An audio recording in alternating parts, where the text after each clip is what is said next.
Compulsory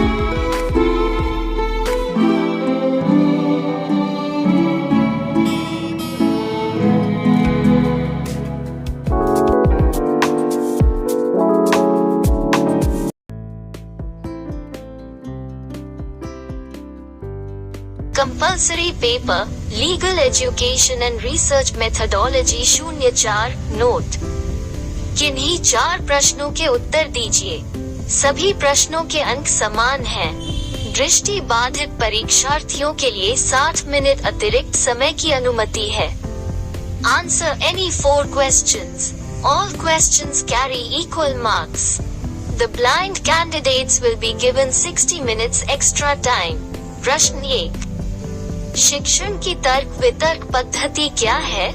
क्या ये पद्धति स्नातकोत्तर स्तर पर शिक्षण के लिए उपयुक्त है? सकारण उत्तर दीजिए। What is discussion method of teaching? Is this method suitable at postgraduate level teaching? Give your answer with reasons. प्रश्न 2। नैदानिक विधिक शिक्षा से आप क्या समझते हैं? नैदानिक विधिक शिक्षा का कानूनों में प्रभावशाली परिपालन में महत्व को समझाइए। What do you understand by clinical legal education? Discuss the importance of clinical legal education in effective implementation of law. प्रश्न 3। कोई भी शोधकर्ता शोध से नहीं गुजर सकता है जब तक कि वो शोध समस्या के अस्तित्व को अनुभूत एवं संवेदन नहीं करता है। दिए गए कथन के प्रकाश में शोध समस्या का अर्थ, प्रकृति एवं पदों को समझाइए। No researcher can undergo research unless he realizes and sensitizes the existence of research problem. In the light of given statement, explain the meaning, nature and steps of research problem. प्रश्न 4। सैद्धांतिक एवं व्यवहारिक शोध की प्रकृति एवं महत्व को समझाइए। दोनों में अंतर स्पष्ट कीजिए। Discuss the nature and importance of doctrinal and non-doctrinal, empirical, research. Distinguish between them. प्रश्न 5।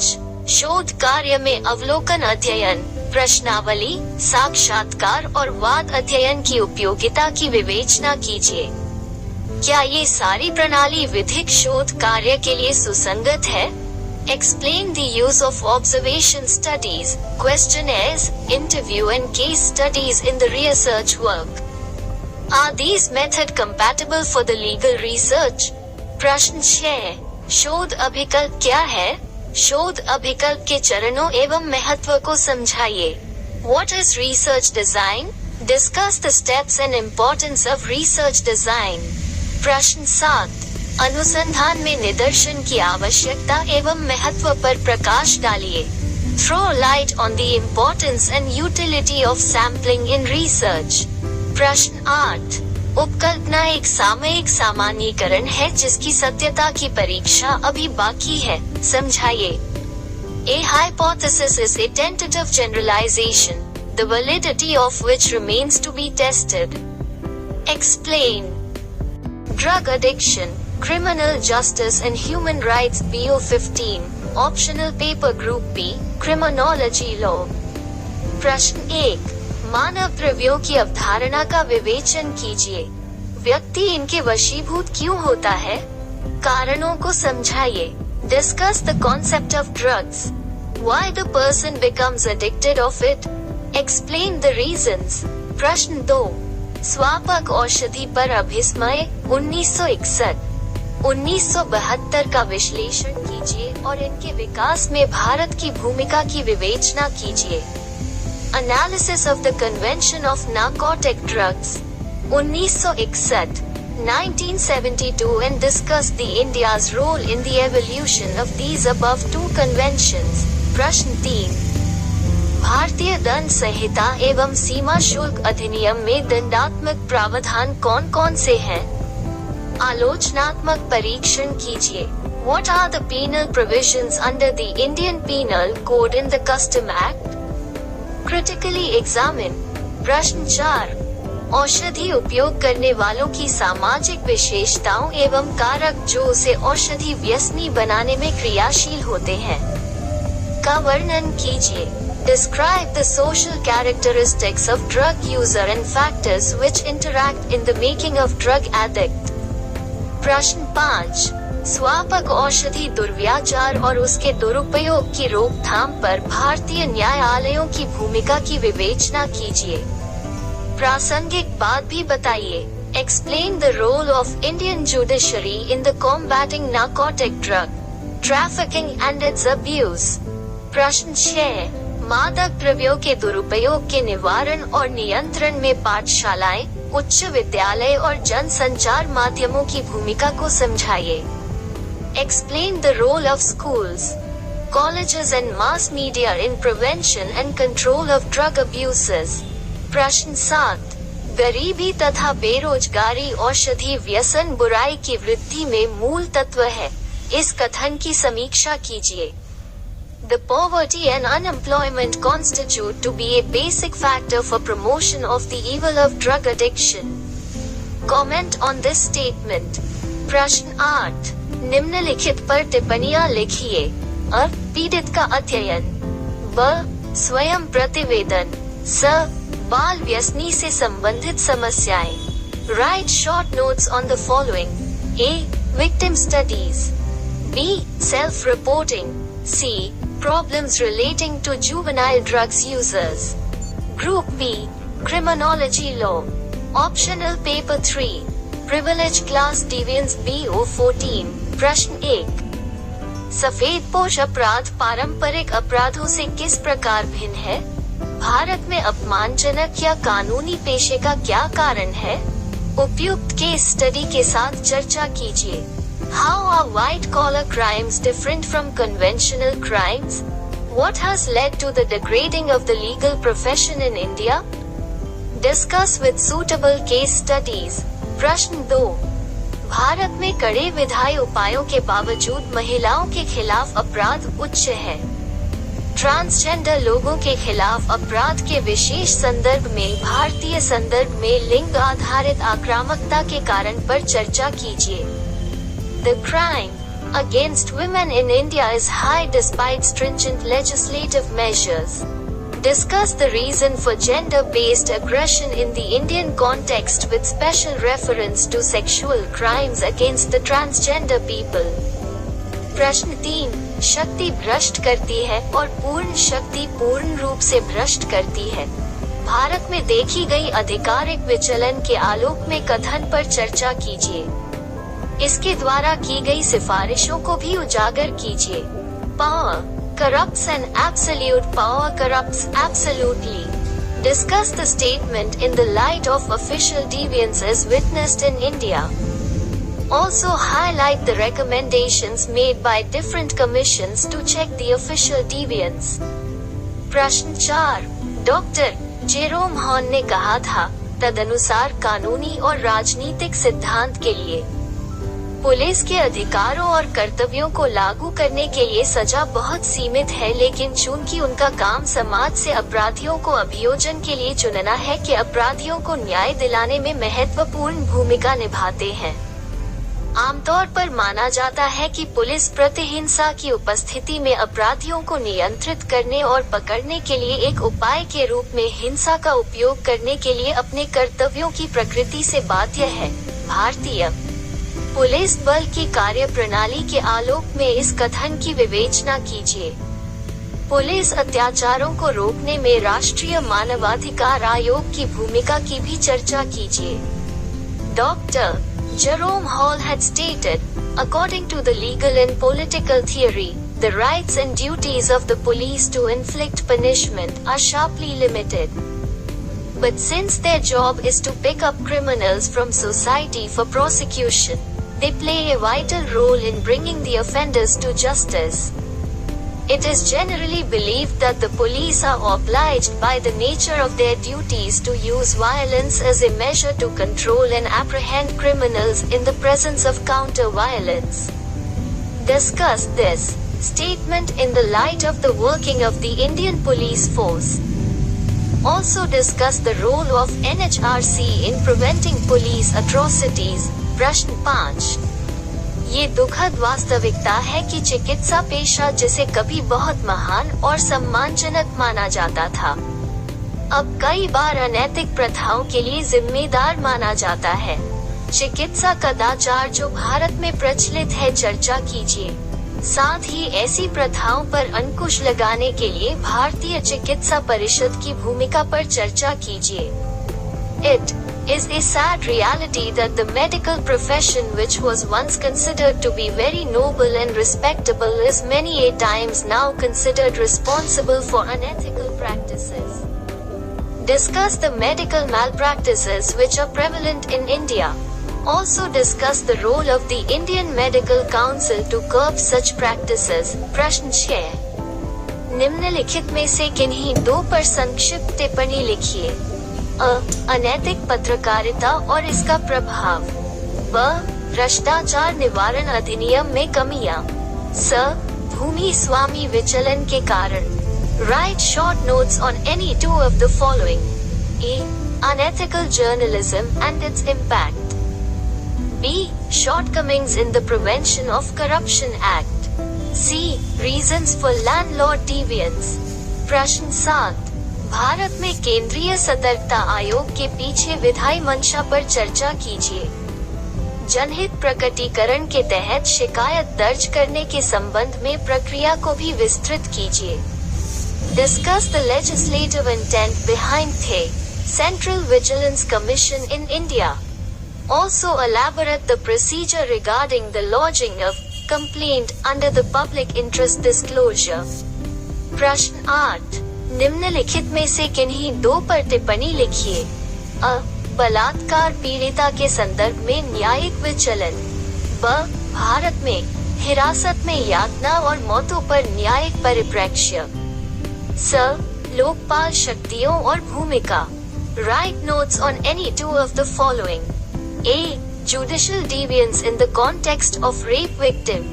B, judicial perspective on custodial torture, and C, ombudsman powers and role.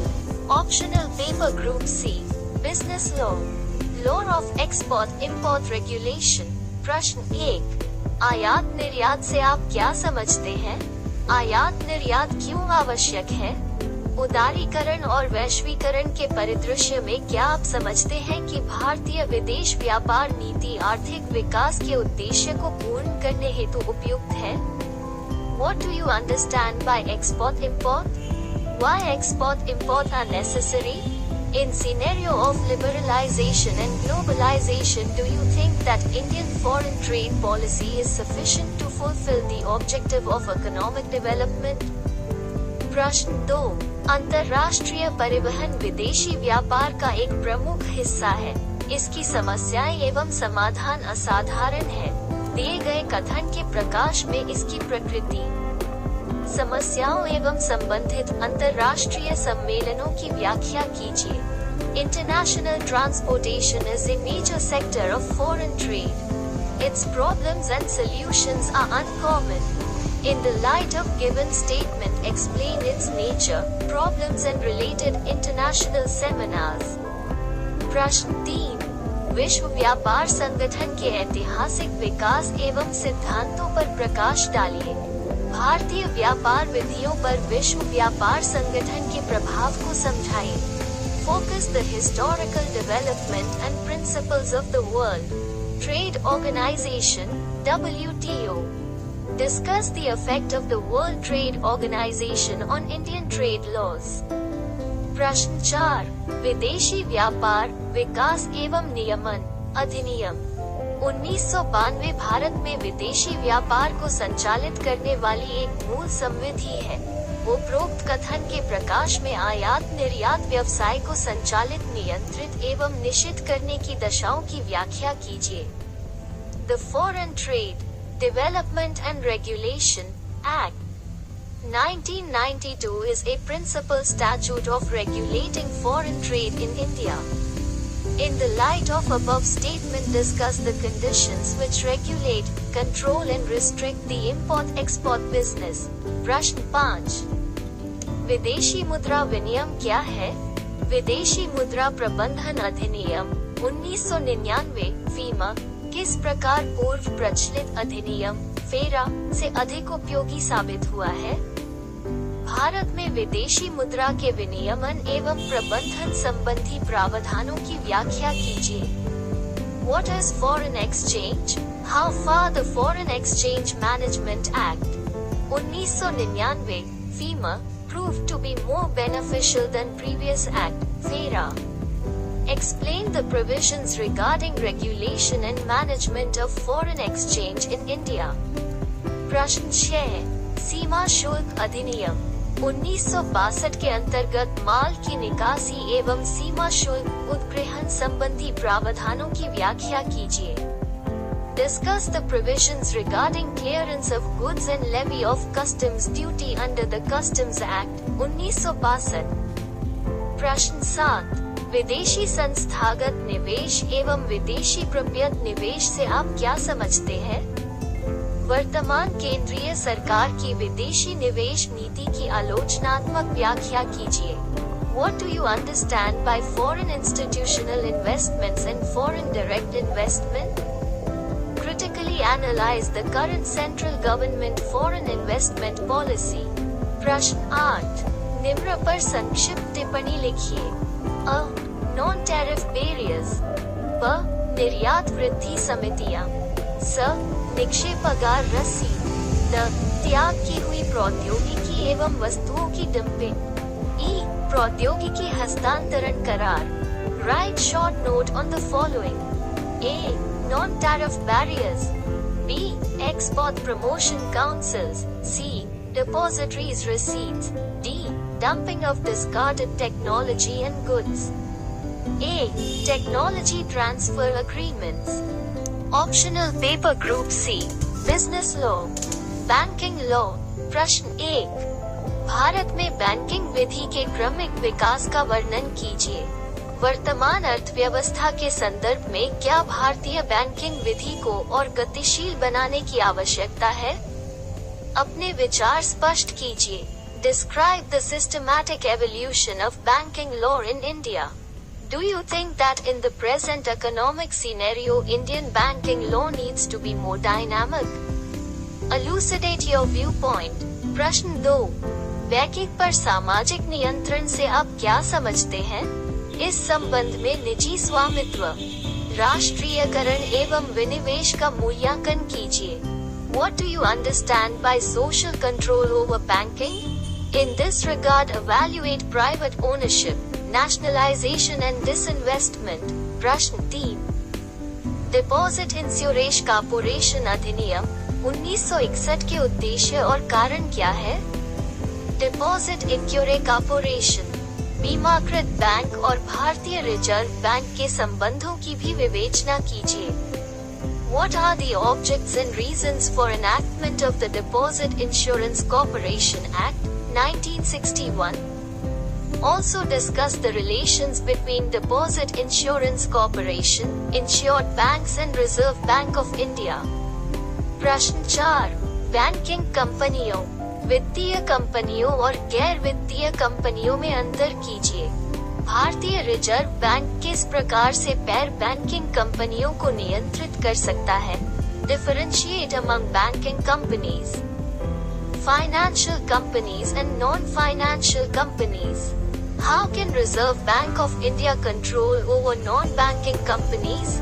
प्रश्न 5 धारक और सम्यक अनुक्रम धारक को स्पष्ट करते हुए धारक एवं संपर्क अनुक्रम धारक के अधिकारों एवं सुरक्षाओं की विवेचना कीजिए। क्या प्रारंभिक पाने वाला सम्यक अनुक्रम धारक हो सकता है? Explain and point out difference between holder and holder in due course। Discuss the rights and safeguards available to a holder in due course। Whether original payee can be holder in due course। प्रश्न 6 नई तकनीक के विशेष संदर्भ में भारत में banking व्यवस्था की वर्तमान प्रवृत्तियों की विवेचना कीजिए। बैंकिंग उद्योग में स्वचालितकरण की वैधानिकता की भी विवेचना कीजिए। Discuss the recent trends of banking system in India with special reference to new technology। Also discuss the legality of automation of banking industry। प्रश्न 7, ऋण वसूली अभिकरण के मुख्य प्रावधानों का वर्णन विस्तार पूर्वक कीजिए। Discuss in detail the main provisions of date recovery tribunal. प्रश्न 8, निम्नलिखित में से किन्हीं दो पर संक्षिप्त टिप्पणियां लिखिए। अ, बैंकों का धारणाधिकार, ब, साख पत्र, स, विनिमय पत्र, the, bank Lokpal. Write short notes on any two of the following. A, banker's lion. B, letter of credit. C, bill of exchange. D, banking ombudsman.